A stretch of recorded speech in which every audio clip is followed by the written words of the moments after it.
Gezalek leaned back in his favorite chair and felt something pop before sitting back up. He liked this spot in the bar. He could see all the various races come and go. Some would even ask for his advice. He was an old spacer, and his knowledge of this sector was vast.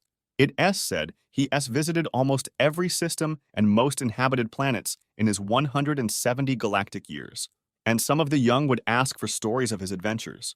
But he was tired of traveling and settled down on this station, orbiting the planet Miasma. So he was only slightly surprised when a tall reptilian-like alien approached him. The being looked familiar, but he couldn't quite place which race it was. At least 2.5 meters tall, 4 muscular arms, bipedal, and a torso covered in tough, leather-like plates. Its head was triangular, with a blunt face containing 6 eyes, a pair of nostrils, and a wide mouth with dozens of small but sharp-looking teeth. It also had 8 pronounced fangs, 4 on top and 4 on bottom. It wore only boots, a type of pants, and a utility harness on its torso. "You are Gezalek of the Tharo?" The alien put it bluntly. Gezalek stared up at the tall being before replying, "I am, and who do I have the pleasure of speaking with?" "I am Buhazim of the Kudre." He answered, "Ah, yes, the Kudre." He remembered now, his mind searching for what he knew about them. No wonder he didn't recognize them. They were rarely seen outside their body armor and enclosed helmets. They were a warlike race from out near the rim. They only appeared in this sector 20 years ago by raiding the Outer Worlds. 5 years after that, they carved themselves a foothold in the sector at the expense of the Fatiri. Without asking, the Kudre sat down next to Gezalek. "I understand you know many things about this sector," Buhazim stated blunt, and straight to the point, Gezalek thought to himself before answering. "Yes, I am well-traveled." "Good, you will come with me," Buhazim added. Taken aback, Gezalek replied, "Why in the hell would I do that?" "To meet my superiors, you will be well compensated," Buhazim said. "Getting paid does change things." Gezalek thought to himself, "And how far would I have to go?" He asked. Buhazim promptly replied, "Compartment 10, Level 1. So they are at the station and in one of the first-class quarters. Interesting. Gezalek thought before replying, "Lead on." It took about 10 minutes to reach the compartment, and when the door opened, he was slightly surprised to see just how many Kudre were in there. There were maybe 11 of them, but after studying the Kudre for a moment, he concluded 6 were guards. Unlike Buhazim, they wore a variety of raiment that concealed their bodies. It suddenly occurred to Gezalek that since they are rarely seen without their helmets and body armor, they were essentially in disguise, and able to move about freely with no one the wiser. He started to wonder just how many Kudrakes were hiding in plain sight across the sector. Buhazim stepped forward and bowed. "This is Gezalek of Tharo, as ordered your majesty." Buhazim stepped aside so the others could see Gezalek. Finding out he was meeting royalty caught him off guard, but he managed to recover. He gave a bow and spoke, "Your majesty," and then added, "I apologize, but I do not know who is who." A richly dressed Kudra stepped forward. "I am Inubasa, Vestes to Empress Shiptu, second wife of Emperor Anunnaki IV," he said while using a sweeping gesture to the Empress. Gezalek turned and bowed to the Empress. "My apologies, your majesty, for not knowing who you were." The Empress just gave a regal nod of her head. To be honest, Gezalek, couldn't he tell the difference between male and female Kudre? Or were they all female? He wondered. Another Kudrex stepped forward, Grand Straktago and Shag Kush Ana. The Grand Straktago stepped forward and pushed a button on the console. A map of the sector appeared, and the political boundaries were marked on it. "We are embarking on a new campaign, and we need information about races that might be involved. What their military capabilities are, who their allies are, and which are their most important worlds." He said. Gezalek was shocked at the question, and without thinking uttered, "I can too do that. Help you kill an untold number of sentients." Empress Shiptu nodded to Inubasa, who then stepped forward. "The Empress understands your reluctance and offers a compensation of 2 million galactic credits." Gezalek almost fell over from shock. He could almost buy his own station with that much. Not a big one, but still. After wrestling with his conscience, he agreed to this proposal. The Empress nodded in satisfaction. Grand Straktago and Shag Kushana pointed to an area on the map. "We plan to attack these Hamans and absorb their territory into our empire. We've heard rumors they do not maintain a large fleet and that they are afraid of war, that they'll negotiate a way out of it." Gezalek stared at them in horror. "You mean to attack the humans, taking care to pronounce it correctly for them?" "Yes, in 2 standard months," the Grand Straktago informed him. After Gezalek regained his composure, he said, "No one in their right mind attacks the humans." Grand Straktago and Shag Kush Ana laughed. "Why is that? They barely have a dozen systems, we have thousands." What kind of threat could race afraid to fight be to us? Ask the Takarzians, Gesalek muttered to himself, not intending for the Kudre to hear. But their hearing was better than he knew. Who are these Takarzians? How can we contact them? By summoning their ghosts, Gesalek thought to himself. You can tee. They are extinct in this sector, and they were only rumors of small drifter fleets of survivors, never staying in one place too long. And these humans are responsible? So they beat some minor power, probably only a few planets, and we supposed to be afraid of them? Grand Straktigo and Shag. Kush-Ana scoffed. Gesalek replied, over 80 galactic years ago, the Takarzians once controlled most of this sector, using his finger to indicate where it was. 138 systems, 600 habitable planets and moons, hundreds more with vast resources to be harvested, including the dead rock we currently orbit. Gesalek finished. For a moment, Gesalek thought he saw doubt on some of their faces, but not being familiar with them, he wasn't sure. Grand Straktigo and Shag Kush-Ana was not one of them. We are the Kudre, and fear no one, especially a race afraid of war. Even if they won 1 decade ago, go on with your explanation as to why we shouldn't attack them, the Empress said. All of the Kudre seemed shocked that she spoke. Your Majesty, this alien is not worthy to hear you speak, Inubasa exclaimed. Grand Straktigo and Shag Kush. Ana also spoke out. Your Majesty, forgive me, but as Second Empress, you are only here in a ceremonial role. With a glare, the Empress addressed them both. That is usually so, but I feel this is important enough for the Emperor to hear all of it, and not just selected tidbits. She addressed the Straktigo directly. Would you like me to contact my husband, the Emperor, and see how he responds to my break in ceremony? Especially after I tell him how you are ignoring the Theron S warning? I like this one, Gesalek thought to himself. Both of the Kudre acquiesced to the Empress. Looking back towards Gesalek, please continue, she ordered. Yes, Your Majesty. Gesalek bowed and replied. The humans are not afraid of war because of what an enemy may do. Humans are afraid of what it can make them become. Gesalek started. I had a human friend long ago that once explained it to me. Like you, the Takarzians saw them as easy pickings, Gesalek explained.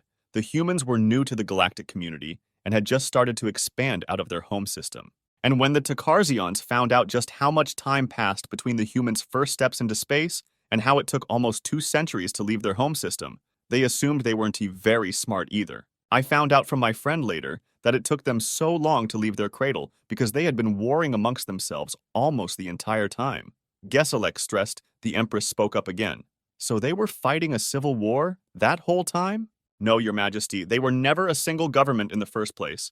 They only formed that after finding out that other races existed. A damaged ship inadvertently fell out of FTL in their system. The crew was dead, so the only source of information was the ship. So they examined the ship and reverse-engineered what they found, mixed with their technology, Gesalek added. It had long been a dream of the humans to find life outside their world.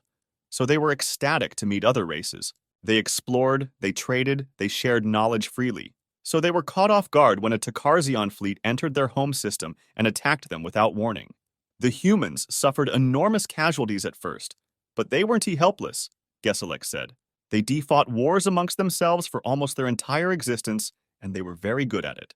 But they were comparatively novices at deep space combat. It took them months to drive the invaders out, and the cost was high, for both sides. Gesalek paused. Ivy heard rumors that Takarzian survivors were traumatized by their later engagements with the humans, especially the ground forces. As a departing act of defiance, the Takarzian launched a missile containing a biological weapon at Earth, the human cradle world. My human friend told me it caused an ecological disaster on their planet. Vast swaths of their planet became sterile. The biological agents were less effective against humans than the Takarzian hoped. The humans had a long history of dealing with virulent and deadly diseases, which helped to protect them from the biological agents. It just made them sick, but only killed the weakest of them. Gesalek explained, unfortunately for the Takarzian, this included large numbers of their youngest children. Gesalek continued, as my friend told it, they could forgive the initial invasion. It wasn't as something they hadn't done in their internal conflicts. They might have answered the ecological devastation of their world with a punitive expedition against the Takarzian, something of equivalent damage. But the Takarzian killed their children by the millions, and that enraged them. Most races only have a couple of words that refer to revenge. The humans have dozens and none of them are good. Gesalek explained, vendetta, revenge, a reckoning, Retribution, reprisals, retaliation, vengeance, eye for an eye, vindictive and others. But the Takarzian-S actions brought one of the worst types to their borders. The humans call it blood vengeance. What the Takarzians did could only be answered with their blood and lots of it. My human friend explained that the human race contains a darkness inside their soul that they fight to suppress. When it escapes and takes over an individual, the death and destruction they cause can ruin dozens of lives. Geselek continued. But when that darkness escapes and runs free through their entire race, then it can inflict horrors beyond your imagination. He once showed me their history, and I thought I'd seen enough in my lifetime that nothing would shock me. I was wrong. The things they done to each other were the most horrific things I'd ever seen. And that was to each other. So imagine what would happen to an alien race. And this act brought out the very worst in them. It was like they went insane with grief, Geselek said.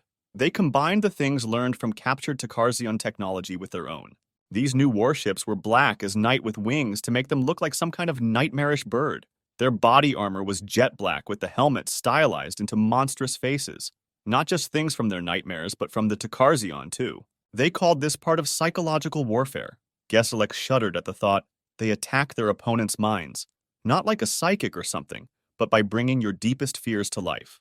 This is what traumatized the Takarzian survivors so badly. They couldn't understand the human ways of making wars. They stand up and fight when necessary, but the humans preferred to use tricks and deception and mind games. They were like spirits, always striking where the Takarzian didn't expect them to, destroy something vital or kill some Takarzian soldiers and vanish before guards could respond. But things were different now. When their fleets came roaring out of their territories, they did not sneak but bellowed like a charging Ganarak beast. They wanted the Takarzian to know they were coming, and they left a trail of destruction anywhere they went. Military or civilian, nothing Takarzian was left. No ships, no bases, no industries, and no Takarzian. Those that didn't flee were roasted in nuclear fire or died choking on the dust flung into the air as human mass drivers lobbed asteroids at their colonies. Even abandoned facilities and colonies were obliterated like they didn't even want a memory of the Takarzian. They didn't even bother garrisoning the worlds they took intact. They wrecked everything Takarzian and left. This tactic also made it hard for the Takarzian to determine where the humans would strike next, and left them running around to places still smoldering from the humans' attacks, but no humans were there. But there were times when the humans stayed and ambushed the Takarzian ships that arrived. Their wreckage orbited a dead world. The humans left the Takarzian homeworld for last, and after 5 years of war, they were ready for the end and surrounded the planet. Geselek finished. What happened to the Takarzian homeworld? The Empress asked. Geselek pointed out a window before saying, Look for yourself. We are in orbit above it. The humans renamed it after the war was over. Once the war was finished and their children were avenged, they stepped back from their insanity and took stock of what they had done. They had a word for it, genocide. It was something from their past that brought great hatred towards the ones to carry it out. And now their entire race was stained with that crime. So they pulled back and abandoned all but the systems they now possess. But before they withdrew, they renamed the Takarzian homeworld Miasma and requested it be used by everyone else as a reminder, Geselek said. No one was eager to draw the human ire, so they agreed a reminder of what? Of what they would do to anyone else that attacked them. One of the Kudre he didn't know the name of. Geselek thought for a moment. Well, yes, but that wasn't why they did it. The term miasma was from one of their earliest myths, a term for a type of guilt that runs so deep that it permanently stains all of their race blood. It affects all of them, even the ones living today. They collectively let that darkness run free, and the results were so horrific that they don't feel it can be forgiven, only atoned for. Every year they mark the fall of the Takarzian homeworld, not with celebration but reminders of what they did. Their avoidance of war is not to protect themselves. It asks to protect others from them. Geselek finished. He could tell that only the Empress truly got his point. The rest of them didn't seem convinced, and Grand Straktago and Shag Kushana still thought their military was too superior to lose. Geselek sat in his favorite chair, enjoying just being among others. It was 3 years ago this week that he tried to convince the Kudrakes that attacking the humans was a bad idea, and that killing their kids was a worse idea, and now they are losing the war. Badly. Of the 138 systems they started with, they have less than 21 left. But not all of those systems fell to the humans. 57 of them broke away to form their own empire and allied with the humans. They are led by a very smart empress, who not only listened to my advice, but took it a step further. when her foolish husband allowed Grand Stratego and Shag Kush Ana to attack the humans. After the Grand Stratego and Shag Kush Ana tried to intimidate the humans by glassing several civilian colonies, she sent a message to the humans. She offered a solution allowing them to get revenge, but avoid making the same mistake as before. She would break away from the Empire with as many systems as possible and ally with the humans. Kudrek's civilians could flee to her new empire for safety. Her forces could even help evacuate those who surrendered, including military personnel. Meanwhile, the humans could wreck her former husband's empire as they liked. She also told them she would be handing over any of the officers responsible for glassing the human colonies for trial. Geselek looked forward to seeing Grand Stratego and Shag Kush Ana on trial.